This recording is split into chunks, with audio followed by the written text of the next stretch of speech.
দর্শক, সকাল থেকে আমরা ঈদ জামাতের খোঁজ খবর জানছিলাম। এবার আমরা সিলেটে আমাদের সহকর্মী সৈয়দ রাসেল আছেন, তার সাথে যুক্ত হব। রাসেল, সিলেটে ঈদ জামাতের খোঁজ খবর জানাবেন, আর অন্যান্য জায়গাতে আমরা মোটামুটি আবহাওয়া অনুকূলেই দেখলাম। সিলেটের আবহাওয়া কেমন সেটিও আমাদের জানাবেন।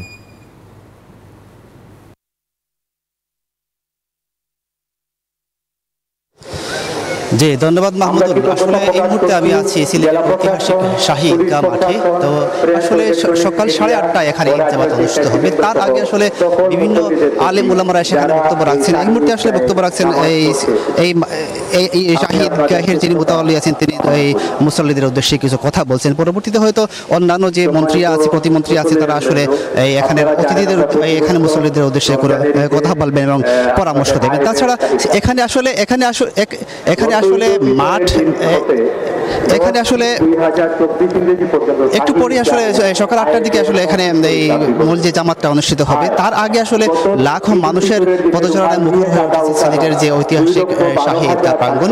আসলে বিভিন্ন জায়গা থেকে আসলে শহরে বিভিন্ন জায়গা থেকে এখানে এসে মুসল্লিরা এসে জড়ো হচ্ছেন, তারা নামাজ পড়বেন। আর যদি আমি আইন শৃঙ্খলা রক্ষাকারী বাহিনীর কথা বলি, আইন শৃঙ্খলার কথা বলি, তারা আসলে এই কঠোর নিরাপত্তার মাধ্যমে আজকে এই নিরাপত্তা ব্যবস্থার মাধ্যমে আসলে এই মাঠটি আসলে পরিদর্শন করছে, তারা প্রত্যক্ষ করছেন এবং এর মধ্যে ড্রোন ব্যবস্থাপনার মাধ্যমে মাঠটি পর্যবেক্ষণ করা হচ্ছে।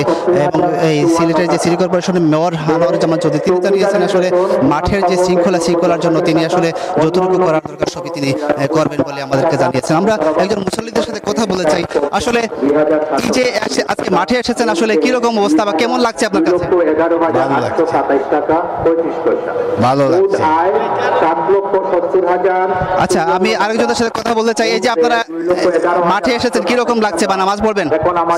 আলহামদুলিল্লাহ, ভালো লাগতেছে, অনেক ভালো লাগতেছে। সবার সাথে একসাথে জামাত আদায় করতে পারবো, এটাই অনেক আমাদের। কি প্রত্যাশা করবেন আপনি? জি, আমাদের অনেক ভালো লাগতেছে, জামাত একসাথে আদায় করবো। ধন্যবাদ আপনাকে। আসলে উনি তারা জানাচ্ছিলেন তাদের প্রত্যাশার কথা, আর যে আবহাওয়ার কথা বলেছিলেন। আসলে আবহাওয়া, সিলেটের আবহাওয়া গত 3-4 দিন থেকে কিছুটা মেঘাচ্ছন্ন থাকলেও মোটামুটি ভালোই আবহাওয়া রয়েছে এবং শুষ্ক আবহাওয়া রয়েছে, এরকমটি এখানের পরিস্থিতি। এই হচ্ছে সিলেট থেকে আমার কাছে সর্বশেষ ফিড আপনার কাছে মাহমুদুল। ধন্যবাদ রাসেল, আপনাকে ধন্যবাদ। দর্শক, সিলেট থেকে এই জামাতের সর্বশেষ জানাচ্ছিলেন আমাদের সহকর্মী সৈয়দ রাসেল। বিকাশে কম খরচে ক্যাশ আউটের লিমিট বেড়ে 50,000, প্রিয় এজেন্টও 2টা।